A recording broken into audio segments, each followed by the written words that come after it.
living at high altitudes. Alright. Oop, my water froze.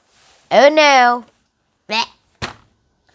Hi guys, welcome to a new episode on the channel. Today we will talk about my water froze. No, I'm kidding. Today we will talk about living at high altitudes. So let's get started. So, how do we actually live in high altitudes? There's a lot that actually happens in living at high altitudes.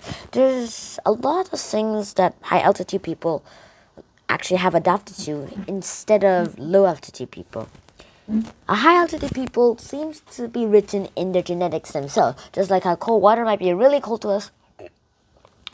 In their genetics, they actually have a cold part inside, and that actually differentiates them from other people, like low altitude people.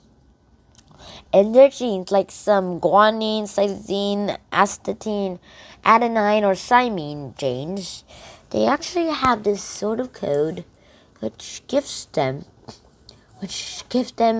a good representation of how it works. It's like they were perfected to be able to live in the mountains. If they try to live somewhere else, well, they will just have to breathe slower, just like us. Except that they actually kind of not like it. They're probably not so good. And once they take in too much air, I think they actually will faint themselves. So it's probably a good idea to just let them stay in the mountains and let us stay in the low altitude places. Genetics is like everything. It's even the code for everything. And yeah, it'll go away. We don't need you right now. That's how genetics is really important to us. Now, there are three groups of people who live in mountains mentioned in the video I just watched for this episode. The Himalayan mountains people, the Andes mountains people, and Ethiopian highlands people. These all people have their DNA adapted, making them by being able to get more oxygen than other people who actually try to climb the mountain, even with the best equipment in the world. Because of the lack of oxygen. Turns out, at the top of Mount Everest, you'll be breathing just 1/3 of the oxygen you normally breathe down here on Earth. So yeah, I guess this is where I will end this episode. Not yet!